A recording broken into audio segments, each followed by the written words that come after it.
Est-ce que tu es un développeur ou un créateur de jeux qui se laisse séduire par la paresse de temps en temps? Aujourd'hui, on va parler de ça et on va voir surtout comment on peut vaincre la paresse pour mieux avancer dans son projet. Bienvenue! Salut les amis, c'est Charles Gauthier de la chaîne Jeux Vidéo Pro. Je suis ravi de vous retrouver aujourd'hui pour une nouvelle vidéo. Juste avant de commencer, si tu es nouveau et que tu n'as jamais vu mes vidéos, je t'invite tout simplement à cliquer sur le bouton rouge sous la vidéo pour t'abonner à la chaîne. N'hésite pas à activer la cloche également pour être notifié de chaque nouvelle vidéo. Je mets en moyenne 3 vidéos par semaine en ligne pour t'aider à devenir libre et indépendant en vivant de ta passion pour la création de jeux. Je sais pas si ça t'arrive, mais moi des fois quand je vais me coucher, je me sens un petit peu insatisfait de ma journée, ou alors quand je me réveille le lendemain matin, je me dis mince, qu'est-ce que j'ai pu faire de la veille? Ah, j'ai mal fait les choses, j'aurais pu en faire plus.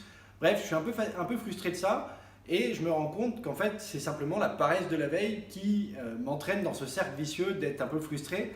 Donc comment on peut essayer de vaincre cette paresse et comment on peut la surmonter? Déjà pour moi la paresse c'est quelque chose de différent d'être capable d'aller à l'essentiel. J'entends beaucoup de développeurs me dire c'est une grande force d'être paresseux quand on est développeur parce qu'on va plus vite au résultat, on trouve des solutions plus simples pour réaliser la tâche qu'on a à faire. Et là, je mettrai un gros warning. Attention, il y a une grande différence entre paresse et être capable de synthétiser les choses pour aller à l'essentiel. J'en avais parlé dans les précédentes vidéos, entre être dans la perfection ou être capable d'aller à l'essentiel pour faire vite les choses et les terminer. Mais pour moi, la paresse, c'est complètement différent. C'est pas être intelligent dans la manière de faire que d'être paresseux. Paresseux, c'est juste attendre que les choses tombent, ne pas avoir d'envie, être vraiment très mou quoi finalement. C'est pas similaire à être intelligent dans le processus pour être efficace, productif et être capable d'aller à l'essentiel. C'est deux choses séparées, selon moi. Donc n'hésite pas à me dire en commentaire si tu n'es pas d'accord avec moi. Je sais que beaucoup de développeurs prônent le fait d'être paresseux. Ils sont plutôt capables d'aller à l'essentiel qu'ils sont paresseux. S'ils étaient paresseux, ils ne feraient pas les choses, même s'ils les font plus simplement que d'autres. Et la raison pour laquelle c'est différent, c'est tout simplement qu'être capable d'aller à l'essentiel, c'est plutôt une bonne chose. Par contre, être capable d'être paresseux, c'est pas ça qui te fera avancer. C'est plutôt d'ailleurs une mauvaise chose selon moi. Pourquoi? Parce que la paresse, elle a tendance à te bouffer ta vie. Enfin, t'avances pas, t'es frustré le soir, t'es insatisfait quand tu vas te coucher, le lendemain matin, tu te demandes ce que t'as fait la veille. Bref, c'est pas forcément un sentiment très agréable que d'être paresseux. Donc, c'est une mauvaise chose parce que ça va te bouffer ta vie et ton énergie. Et d'où peut venir cette paresse? Pour moi, la paresse, elle vient principalement d'un manque de vision, d'un manque de clarté dans ce qu'on veut faire, dans la manière de devoir le mener. En gros, on a un truc un peu trop gros en tête, c'est trop flou et on n'arrive pas à avoir quelque chose de clair pour se dire ok, je dois faire ça, ça, ça, ça pour atteindre tel objectif. Et du coup, c'est tellement large, tellement flou, tellement complexe qu'on manque de dynamisme, qu'on manque d'énergie et de motivation pour aller aborder les sujets étape par étape. Souvent d'ailleurs parce qu'on n'a même pas été capable de définir quelles sont ces étapes-là. Tout simplement parce que c'est trop large. La paresse vient tout d'abord d'un manque de vision et de clarté ou d'organisation. Moins tu as de structure dans ta vie, plus tu as le risque d'avoir une paresse qui va avoir un impact très négatif sur ta vie. Donc il vaudrait mieux l'éviter. Surtout que la paresse, elle va avoir un impact très fort parce qu'elle joue directement sur ton mental, sur ton état d'esprit, sur ta confiance en toi et sur l'estime de toi. Donc il faut faire attention. Et là où peut-être la paresse en plus va avoir le plus grand impact sur nous tous, c'est la plupart du temps sur les sujets qu'on aime le moins, qu'on n'a pas trop envie d'aborder. Et c'est ceux qu'on repousse en général le plus facilement. Ceux qu'on aime bien faire, on est content de se lancer dessus. Donc il faut faire attention à ça aussi. Il faut apprendre à bien se connaître pour savoir ce qu'on aime, ce qu'on n'aime pas, pour activer des warnings au niveau de la paresse sur ces sujets-là.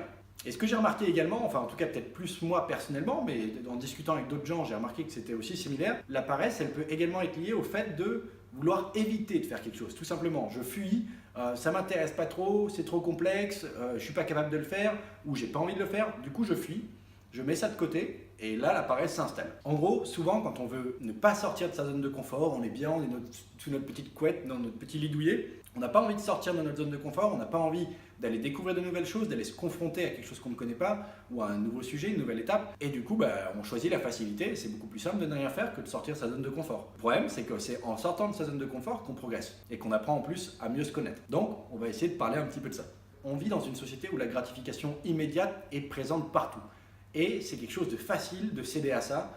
On veut avoir du plaisir à court terme, le plus rapidement possible, ne pas attendre d'avoir mis beaucoup d'efforts pour récolter du plaisir à moyen ou long terme. Donc, on est toujours sur de la gratification immédiate et c'est le plus grand danger qu'on peut avoir parce que ça va avoir un impact énorme sur notre paresse. Tous ceux qui veulent éviter de s'engager dans des missions, dans des tâches, dans des projets qui pourraient avoir un impact qu'à long terme, en général baissent les bras. On veut tous du rapide. Et ceux qui en général avancent le mieux dans leur projet et arrivent à faire le plus de choses sont ceux qui ont une vision à long terme, qui croient en leur objectif long terme, qui ont segmenté cet objectif long terme en plusieurs étapes pour pouvoir suivre un fil rouge et avancer petit à petit. Ceux qui n'ont pas cette vision-là ne tiendront pas l'énergie et la niaque pour attendre ce long terme Et beaucoup s'arrêteront à ce moment-là.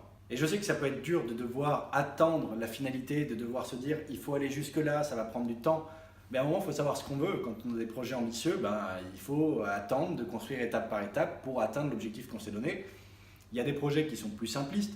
C'est aussi pour ça qu'il faut être capable de bien choisir ses projets. Surtout si tu es solo dev, indie dev et que tu crées tes jeux tout seul. Si tu choisis des projets trop complexes, tu risques d'augmenter ta paresse parce que tu vas avoir un projet beaucoup trop flou, beaucoup trop long-termiste et tu auras du mal à te projeter dedans. Il va falloir que tu travailles sur toi pour être capable de structurer ta vision en objectifs clairs et en sous-objectifs qui sont des objectifs courts et rapidement atteignables pour gonfler ta gratification et pour gonfler ta motivation. Mais ce n'est pas donné à tout le monde. Donc, moi, le conseil que je te donnerais, c'est aussi de choisir des projets qui sont plus simplistes pour pouvoir avoir une meilleure projection dans le temps, pour pouvoir avoir une vision plus claire et être capable de mieux t'organiser. Si tu n'arrives pas à le faire sur des projets parce qu'ils sont trop complexes, réduis le scope des projets et fais le même exercice. Le fait de pouvoir réussir à trouver la marche à suivre pour organiser au mieux tes projets, même sur un projet plus petit, te permettra demain de le faire sur des projets plus complexes. Mais si tu es dans le flou, tu n'avanceras pas et tu risques de maximiser tes chances d'être paresseux.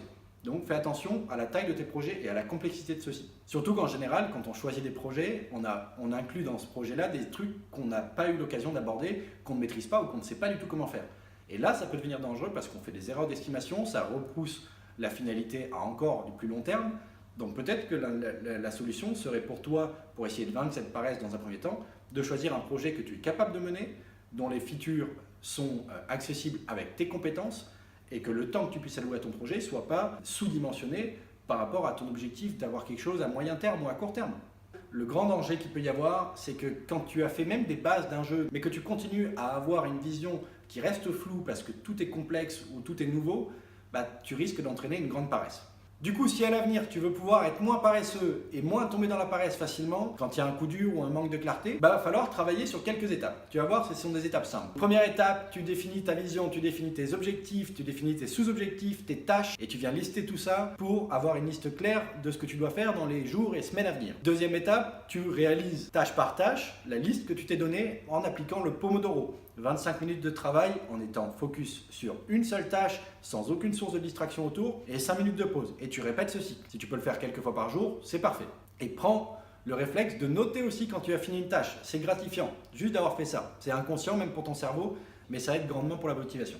Et le truc qui est cool là-dedans, c'est que quand tu auras fait cet exercice de clarifier tes tâches, de les réaliser avec un Pomodoro et que tu auras réussi à finir quelques tâches, tu vas non seulement faire grimper ta motivation, mais tu vas en plus complètement baisser ta paresse. Ta paresse aura beaucoup plus de difficultés à revenir. Pourquoi? Parce que la motivation prend le dessus et l'intérêt que tu portes à ton projet va prendre le dessus. Pourquoi? Parce que tu avances et que tu progresses. Le progrès est une des meilleures sources de motivation. Et tu vas même pouvoir te dire « Waouh, je suis capable de faire des choses, je suis capable de finir des choses. » Et tu vas vouloir en faire plus. Tu vas dire « Ok, c'est bon, j'y suis, j'avance, j'en fais d'autres. » Et ça, c'est peut-être la meilleure des choses qui te manque aujourd'hui pour pouvoir vaincre ta paresse. Ce plaisir-là. Je terminerai tout simplement la vidéo sur engage-toi pour commencer les choses. Si tu ne mets pas d'engagement pour essayer de démarrer, il y a peu de chances que tu arrives à terminer les choses. Le plus important, c'est de commencer. Commence, aie une vision claire, définis des tâches qui sont simples, réalisables en peu de temps et je te garantis que ta paresse, elle va finir par s'estomper, voire demain ne fera plus partie de ta vie parce que tu prendras plaisir chaque jour à avancer dans tes projets, quels qu'ils soient, que ce soit ta vie perso ou ta vie pro. Donc tu ne te coucheras plus insatisfait. Tu te lèveras plus frustré de savoir ce que tu as fait la veille, mais tu te lèveras motivé, déterminé pour repasser à l'action sur cette nouvelle journée. C'est tout ce que je te souhaite. Moi, c'est ce que je ressens aujourd'hui et c'est un plaisir immense et j'en fais 10 fois plus qu'avant. Je suis 10 fois plus productif et c'est grâce à tout ça, avec un travail de fond, que j'ai pu gagner en expertise là-dessus et complètement vaincre les moments de paresse que j'ai pu connaître. Voilà ce que je voulais te partager aujourd'hui. J'espère que cette vidéo aura pu t'être utile. Si c'est le cas, n'hésite pas à mettre les 2 pouces en l'air et à me le faire savoir. Ça fait toujours plaisir et ça me motive à faire de nouvelles vidéos et ça me permettra de savoir si ce sujet de la paresse, de la difficulté de commencer ou d'avoir une vision plus claire est quelque chose qui te pénalise. Comme ça, je pourrais faire d'autres vidéos. N'hésite pas à me dire dans les commentaires comment tu as réussi à vaincre des moments de paresse de ton côté. Est-ce que tu as utilisé le Pomodoro? Est-ce que tu as utilisé des tableurs, des Gantt, des outils de gestion de projet ou quoi que ce soit? Partage-moi un petit peu ton expérience là-dessus aussi. Je me ferai un plaisir de pouvoir lire tes commentaires et d'y répondre, bien évidemment. Je te remercie de m'avoir écouté en tout cas jusqu'ici. C'était Charles Gauthier, créateur de la chaîne Jeux Vidéo Pro. Je te dis à très vite pour la prochaine. Ciao!